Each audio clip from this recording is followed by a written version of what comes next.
At the recent USANA convention, I talked about the importance of developing momentum in business. How do you get to the stage where growth becomes effortless but also sustainable? How do you get into a groove?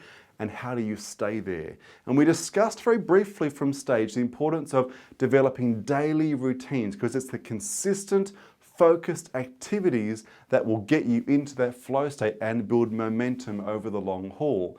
Now, for routines to stick, we have to be really clear on their purpose, because routines aren't just about going through the motions. It's not about doing the mundane stuff. It's about being deliberate and intentional. And it's hard to underestimate how important daily routines are.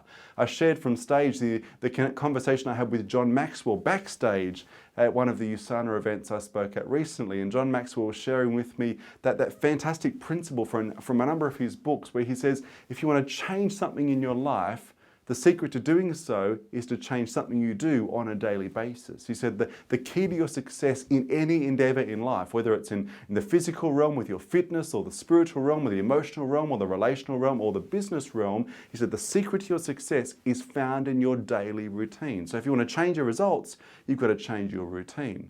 And so the question I challenged the audience members to think about from stage was this question of, what is that one routine for you that if you were to put it into place would radically change your life or your business in the next 12 months? And some of you know what that is. I mean, for you, it's something that you were doing 6 months or 12 months or 6 years ago, but you let it fall by the wayside. It's time to reinstate that daily routine.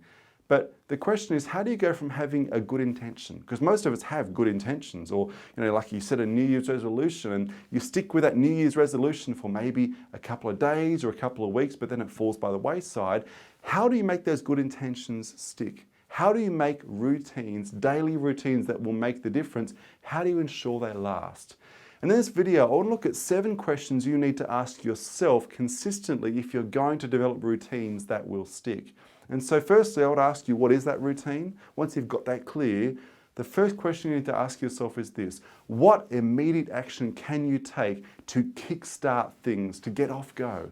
Newton's first law of motion tells us that objects that are stationary tend to stay stationary, whereas objects that are moving, even if they're only moving slowly, it's much easier to speed them up. And so the most challenging thing you've got right now, if you want to develop a routine, is you are inert, you are stationary. How do you get moving? How do you jumpstart and jolt yourself into action? What is something you can do in the next 24 hours that will shock the system, that will get you off go? Because once you're moving, then it's much easier to speed up and it's much easier to sustain that pace. So what immediate action can you take? Second question you need to ask yourself is, look at this routine, this daily routine you want to set in place and stick to, and ask yourself, what will the cost of action and inaction be? Both those things. So the cost of action, for you to put this routine in place, it'll probably cost you something.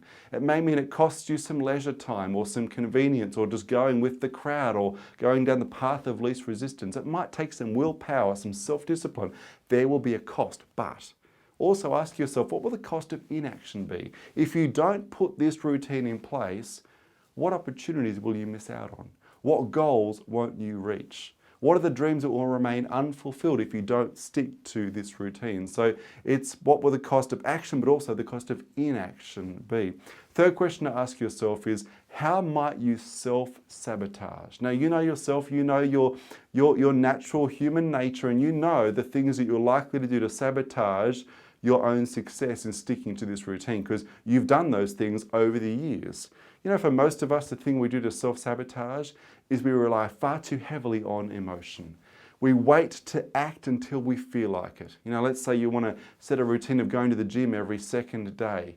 And if the question you ask yourself is, do I feel like going to the gym today? It's the wrong question. The question needs to be, is today a gym day? If it's an every day, every second day thing for me, if I didn't go yesterday, today is the day. Don't ask yourself, do I feel like it? Because emotions and relying on emotion is often the thing that will self-sabotage us the most. Millard Fuller put it well. He's the founder of the Habitat for Humanity. He said, we don't think our way into a new way of acting, we act ourselves into a new way of thinking. Motion precedes emotion. Do what you know to be right and wait for the emotions to catch up. If you wait till you feel like it, wait till you're motivated before you take action, in many cases, you never will take the action necessary for this routine to stick. Number 4, fourth question is, who will play a key role? I mean, who in your upline team or who around you needs to be someone who needs to be in the loop? You need to be accountable to them so that every month or every few weeks they can check in and say, how are you going with that daily routine? Are you sticking to it? Are you being accountable to someone in your team or your upline?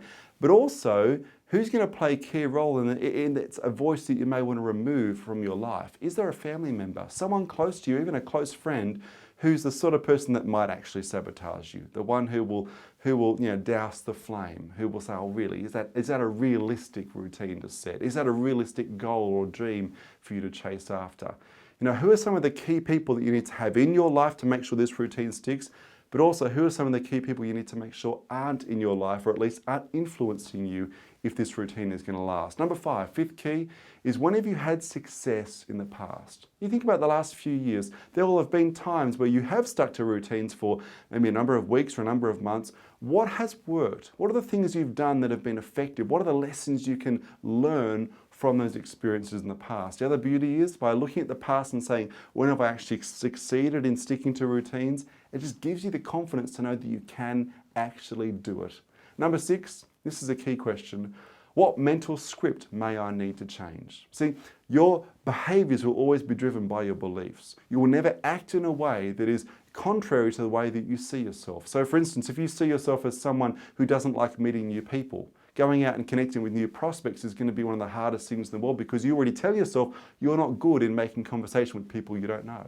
If you say, I don't like picking up the phone, well, of course, making phone calls is going to be hard because you've told yourself you're someone who doesn't like picking up the phone. What is the mental script you need to change before your behaviors will change? Do you need to start telling yourself that you are someone who enjoys the challenge of making new friends and connecting with new people? Do you need to start telling yourself the thing that you need to learn and need to start believing before your behaviors will shift? And number 7, the 7th and final question, if this new routine is going to stick, what will progressive success look like? So the key message is this: progress is the key to perseverance. If you don't feel like you're making progress, you will not stick at any new routine. So put some markers in place. At the 2-week mark, if I've stuck to this, what will it look like and how will I celebrate my progress? What about at the 3-week or the 4-week mark? How do you measure success as you go along? Because that will be the key to ensuring that you stick at this routine.